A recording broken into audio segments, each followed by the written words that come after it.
King Solomon's Mines by H. Rider Haggard. Chapter 7. Solomon's Road. Outside the cavern we halted, feeling rather foolish. "I am going back," said Sir Henry. "Why?" asked Good. "Because it has struck me that what we saw may be my brother." This was a new idea, and we re-entered the place to put it to the proof. After the bright light outside, our eyes, weak as they were with staring at the snow, could not pierce the gloom of the cave for a while. Presently, however, they grew accustomed to the semi-darkness, and we advanced towards the dead man. Sir Henry knelt down and peered into his face. "Thank God," he said, with a sigh of relief, "it is not my brother." Then I drew near and looked. The body was that of a tall man in middle life, with aquiline features, grizzled hair, and a long black moustache. The skin was perfectly yellow, and stretched tightly over the bones. Its clothing, with the exception of what seemed to be the remains of a woollen pair of hose, had been removed, leaving the skeleton-like frame naked. Round the neck of the corpse, which was frozen perfectly stiff, hung a yellow ivory crucifix. "Who on earth can it be?" said I. "Can't you guess?" asked Good.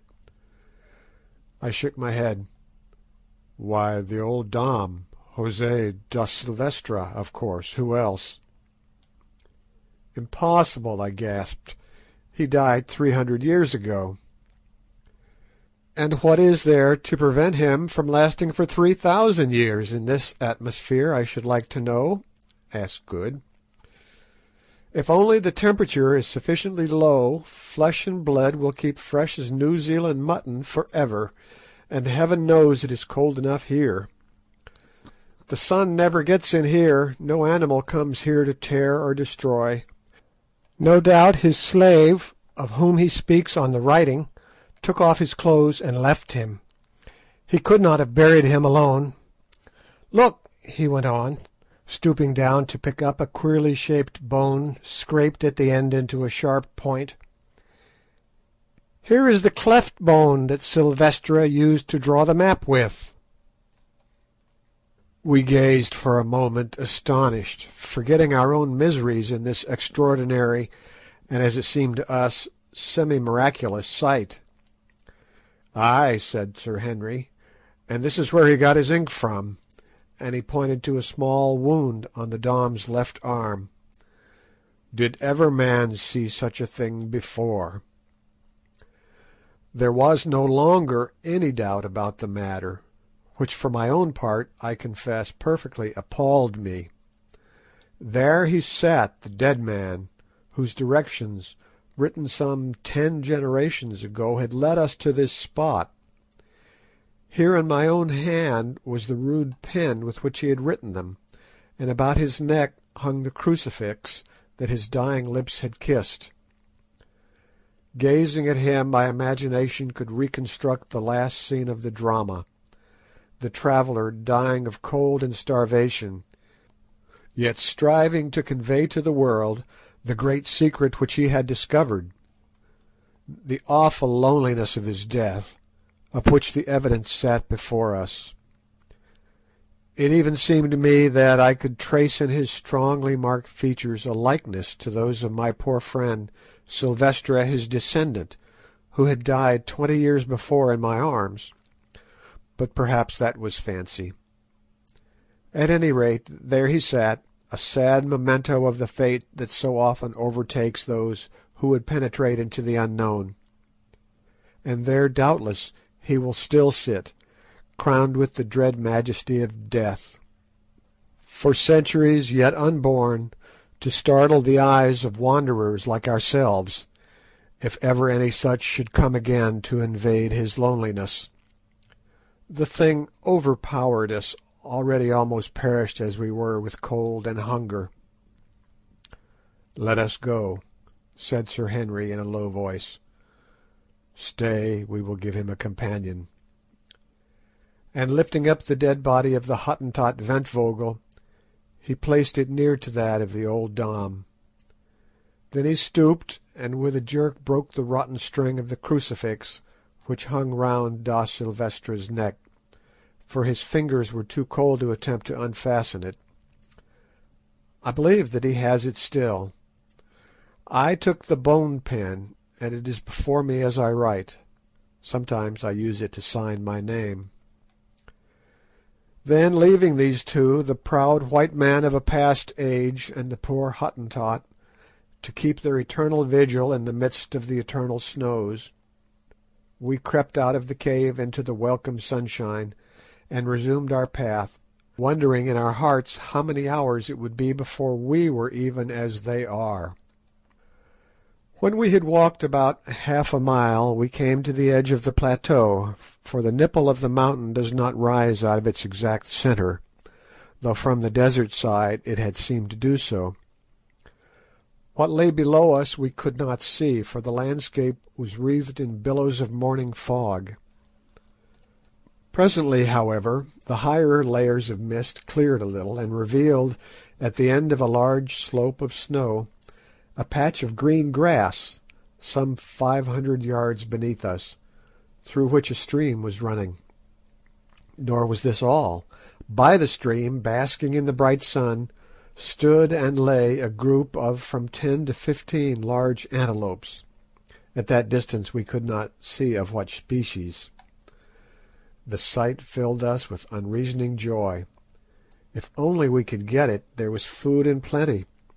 But the question was how to do so. The beasts were fully 600 yards off, a very long shot, and one not to be depended on when our lives hung on the results.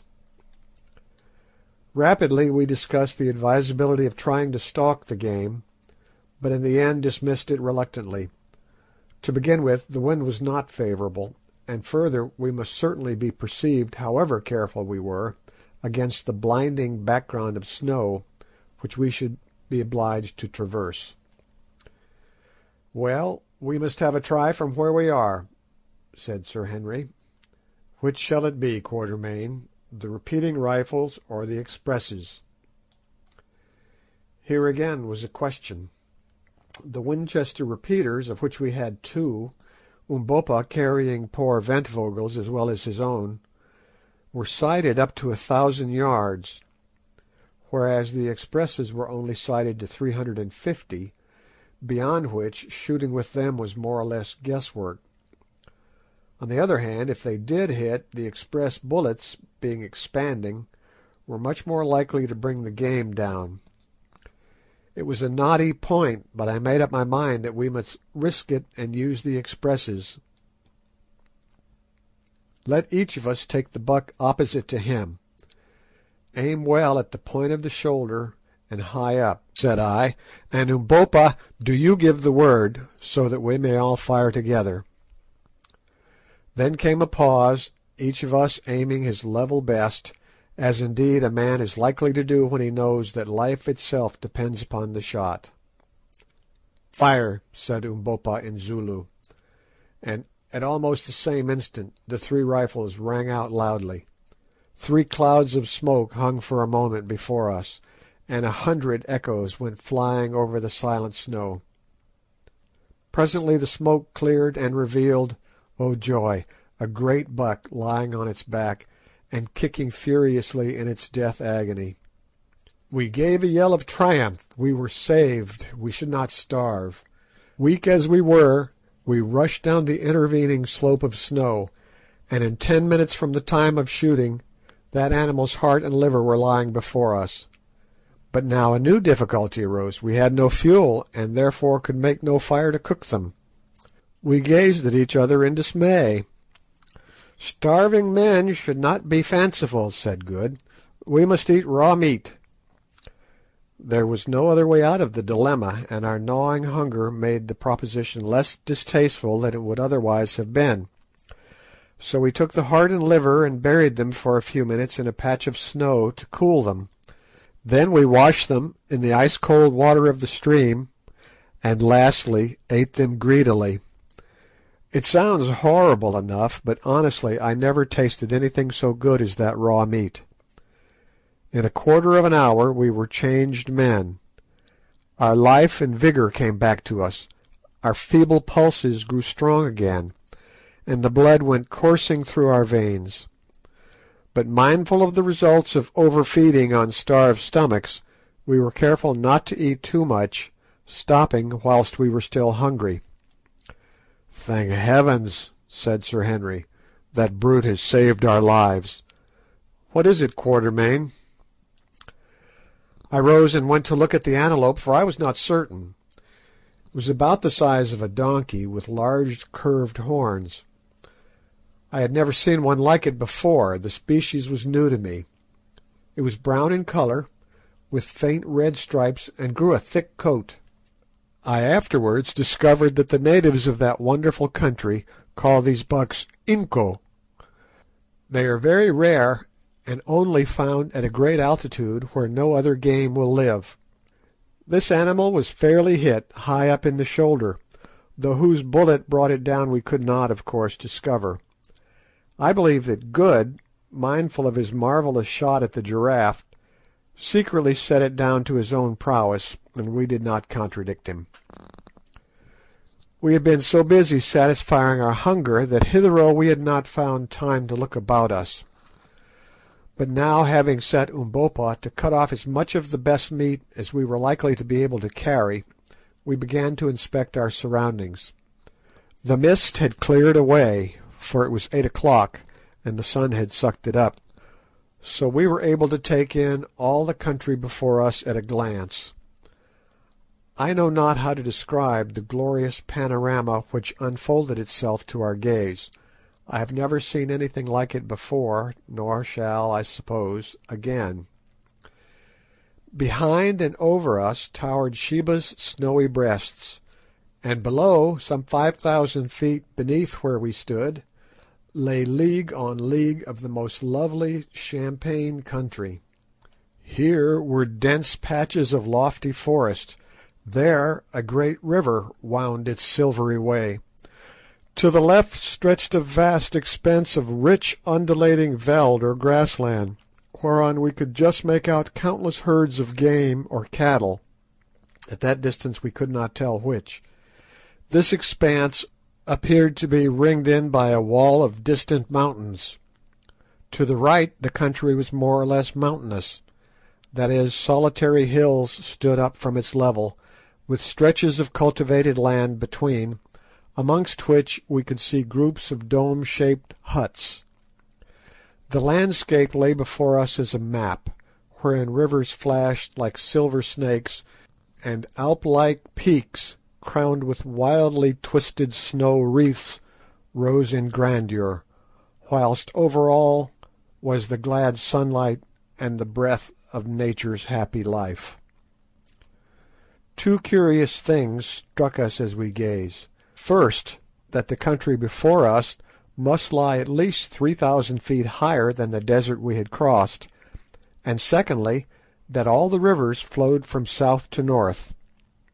As we had painful reason to know, there was no water upon the southern side of the vast range on which we stood, but on the northern face were many streams, most of which appeared to unite with the great river we could see winding away farther than our eyes could follow.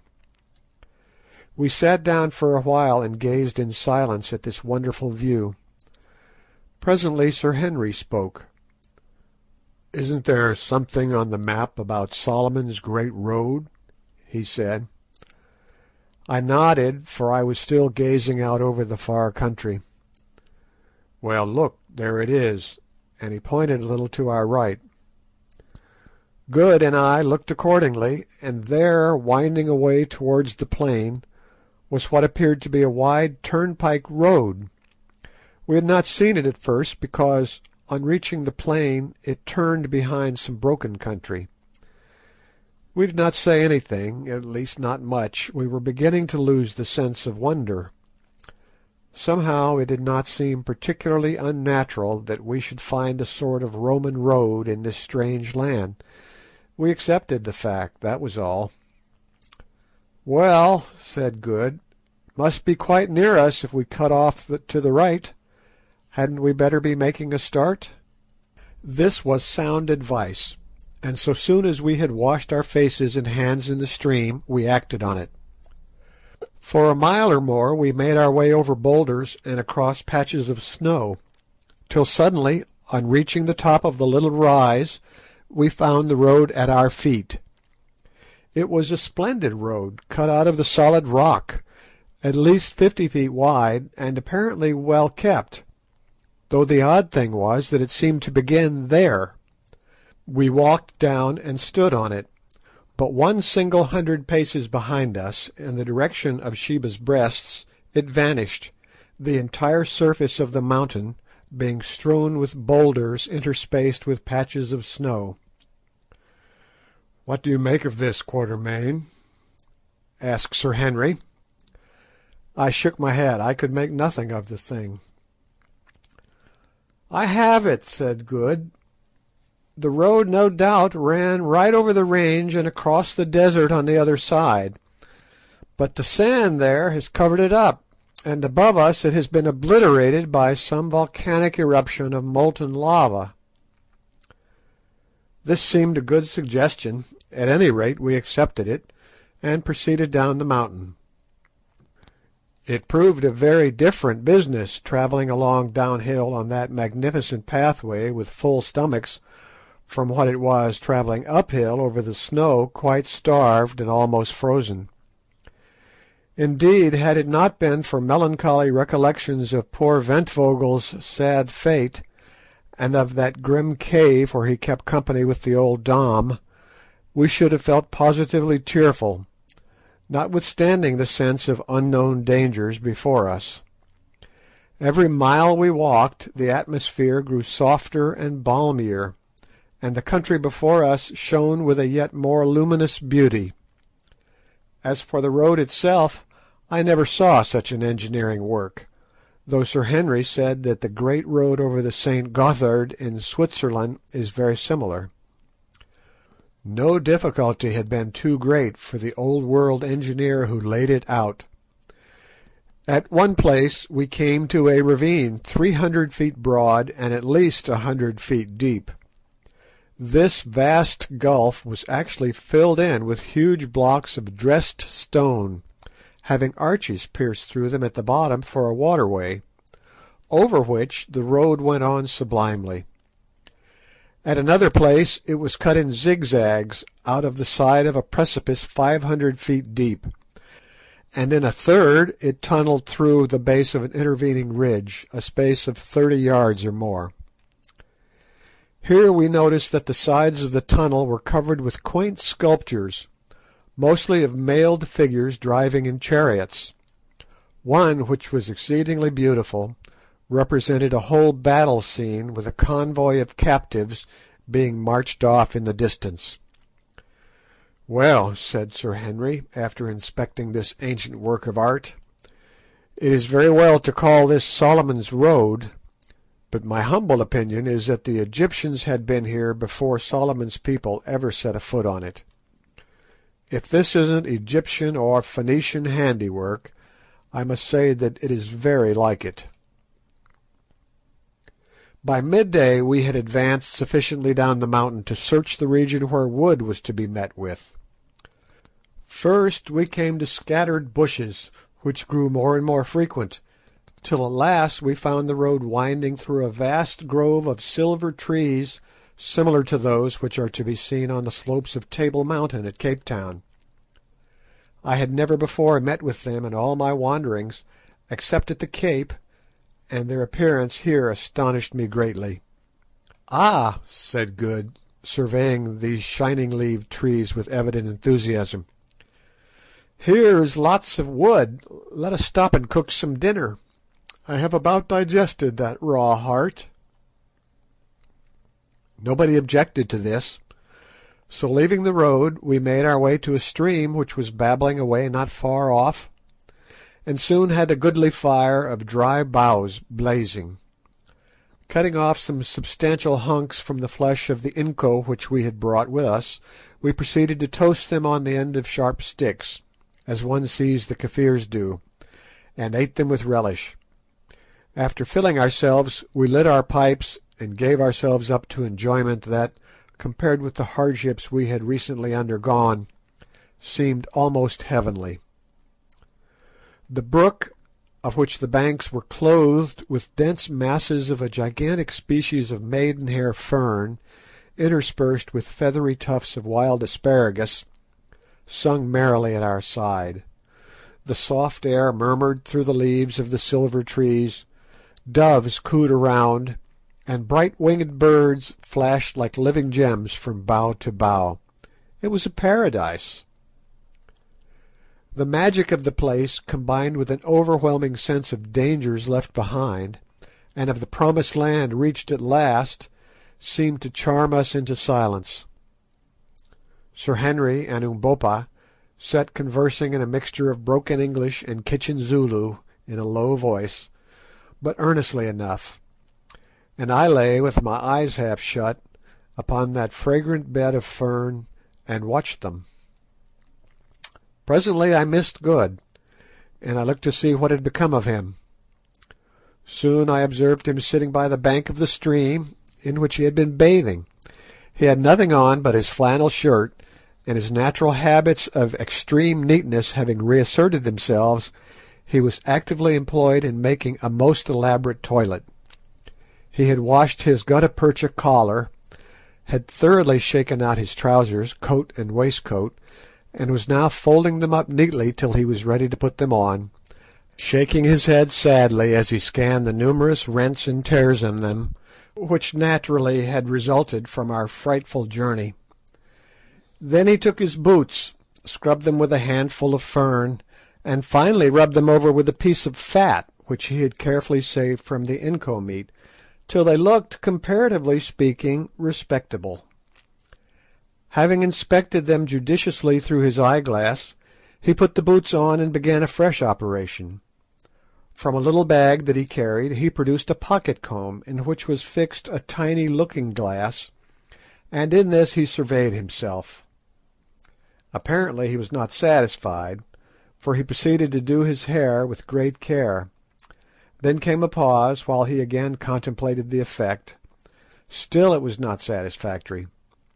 He felt his chin, on which the accumulated scrub of a 10 days' beard was flourishing. Surely, thought I, he is not going to try to shave, but so it was.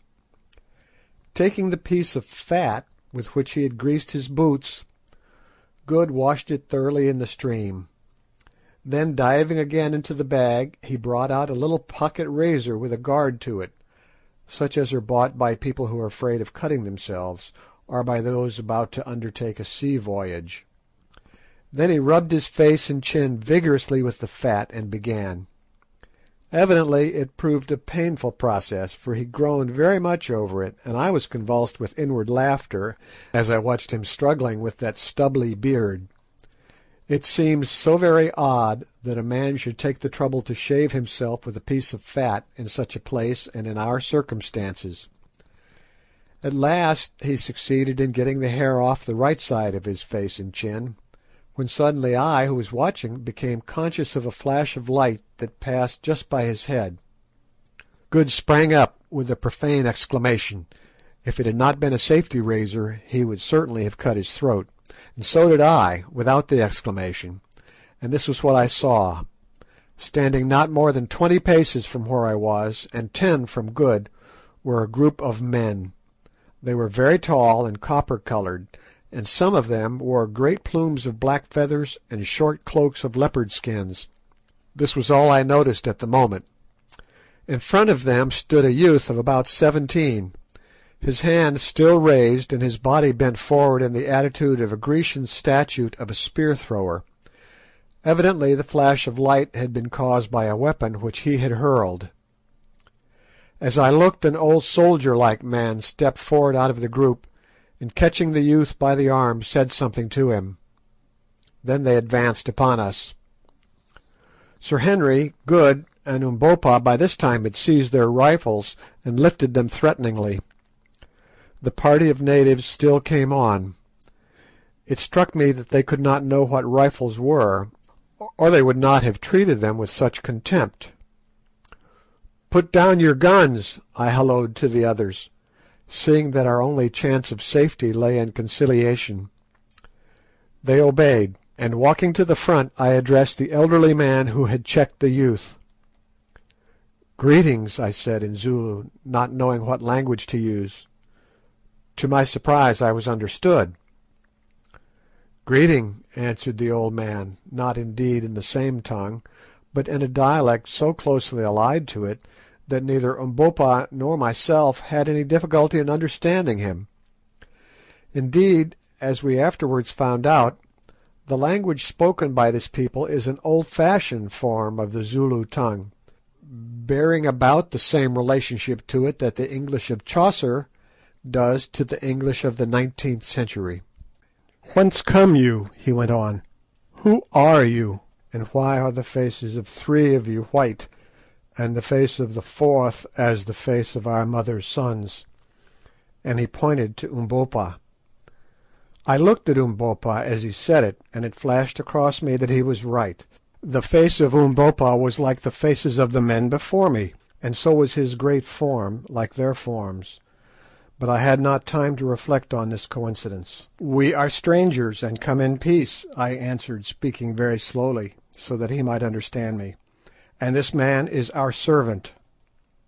"You lie," he answered. "No strangers can cross the mountains where all things perish.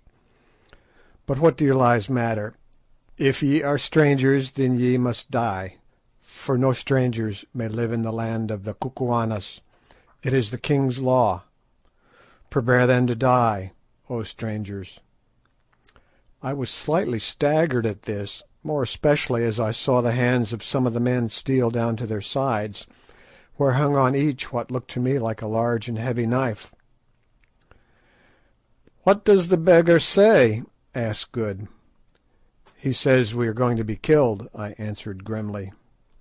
"Oh, Lord," groaned Good. And, as was his way when perplexed, he put his hand to his false teeth, dragging the top set down and allowing them to fly back to his jaw with a snap. It was a most fortunate move, for next second the dignified crowd of Kukuanas uttered a simultaneous yell of horror and bolted back some yards. "What's up?" said I. "It's his teeth," whispered Sir Henry excitedly. "He moved them. Take them out, Good, take them out." He obeyed, slipping the set into the sleeve of his flannel shirt. In another second curiosity had overcome fear, and the men advanced slowly. Apparently they had now forgotten their amiable intention of killing us. "How is it, O strangers," asked the old man solemnly, "that this fat man," pointing to Good, who was clad in nothing but boots and a flannel shirt, and had only half finished his shaving, "whose body is clothed and whose legs are bare, who grows hair on one side of his sickly face and not on the other, and who wears one shining and transparent eye, how is it, I ask, that he has teeth which move of themselves, coming away from the jaws and returning of their own will?" "Open your mouth," I said to Good, who promptly curled up his lips and grinned at the old gentleman like an angry dog, revealing to his astonished gaze two thin red lines of gum as utterly innocent of ivories as a newborn elephant. The audience gasped. "Where are his teeth?" they shouted. "With our eyes we saw them." Turning his head slowly and with a gesture of ineffable contempt, Good swept his hand across his mouth. Then he grinned again, and lo! there were two rows of lovely teeth. Now the young man who had flung the knife threw himself down on the grass and gave vent to a prolonged howl of terror, and as for the old gentleman, his knees knocked together with fear. "I see that ye are spirits," he said falteringly. "Did ever man born of woman have hair on one side of his face and not on the other, or a round and transparent eye, or teeth which moved and melted away and grew again? Pardon us, O my lords." Here was luck indeed, and needless to say I jumped at the chance. "It is granted," I said with an imperial smile. "Nay, ye shall know the truth. We come from another world, though we are men such as ye. We come," I went on, "from the biggest star that shines at night." "Oh! Oh!" groaned the chorus of astonished aborigines. "Yes," I went on, "we do indeed," and again I smiled benignly as I uttered that amazing lie. "We come to stay with you a little while, and to bless you by our sojourn. Ye will see, O friends, that I have prepared myself for this visit by the learning of your language." "It is so, it is so," said the chorus. "Only, my lord," put in the old gentleman, "thou hast learned it very badly." I cast an indignant glance at him, and he quailed. "Now, friends," I continued, "ye might think that after so long a journey we should find it in our hearts to avenge such a reception, mayhap to strike cold in death the imperious hand that in short threw a knife at the head of him whose teeth come and go." "Spare him, my lords," said the old man in supplication. "He is the king's son, and I am his uncle. If anything befalls him, his blood will be required at my hands." "Yes, that is certainly so," put in the young man with great emphasis. "Ye may perhaps doubt our power to avenge," I went on, heedless of this by-play. "Stay, I will show you. Here, thou dog and slave," addressing Umbopa in a savage tone, "give me the magic tube that speaks," and I tipped a wink towards my express rifle. Umbopa rose to the occasion, and with something as nearly resembling a grin as I have ever seen on his dignified face, he handed me the gun. "It is here, O Lord of Lords," he said, with a deep obeisance. Now, just before I had asked for the rifle, I had perceived a little klipspringer antelope standing on a mass of rock about 70 yards away, and determined to risk the shot. "You see that buck?" I said, pointing the animal out to the party before me. "Tell me, is it possible for man born of woman to kill it from here with a noise?" "It is not possible, my lord," answered the old man. "Yet shall I kill it," I said quietly. The old man smiled. "That my lord cannot do," he answered. I raised the rifle and covered the buck. It was a small animal, and one which a man might well be excused for missing, but I knew that it would not do to miss. I drew a deep breath and slowly pressed on the trigger. The buck stood still as a stone. Bang! Thud! The antelope sprang into the air and fell on the rock dead as a doornail. A groan of simultaneous terror burst from the group before us. "If you want meat," I remarked coolly, "go fetch that buck." The old man made a sign, and one of his followers departed, and presently returned bearing the klipspringer. I noticed with satisfaction that I had hit it fairly behind the shoulder. They gathered round the poor creature's body, gazing at the bullet hole in consternation. "Ye see," I said, "I do not speak empty words." There was no answer. "If ye yet doubt our power," I went on, "let one of you go and stand upon that rock, that I may make him as this buck." None of them seemed at all inclined to take the hint, till at last the king's son spoke. "It is well said. Do thou, my uncle, go stand upon the rock. It is but a buck that the magic has killed. Surely it cannot kill a man." The old gentleman did not take the suggestion in good part. Indeed, he seemed hurt. "No, no," he ejaculated hastily. "My old eyes have seen enough. These are wizards indeed. Let us bring them to the king. Yet if any should wish a further proof, let him stand upon the rock, that the magic tube may speak with him." There was a most general and hasty expression of dissent. Let not good magic be wasted on our poor bodies, said one. We are satisfied. All the witchcraft of our people cannot show the like of this. It is so, remarked the old gentleman, in a tone of intense relief. Without any doubt it is so. Listen, children of the stars, children of the shining eye and the movable teeth, who roar out in thunder and slay from afar.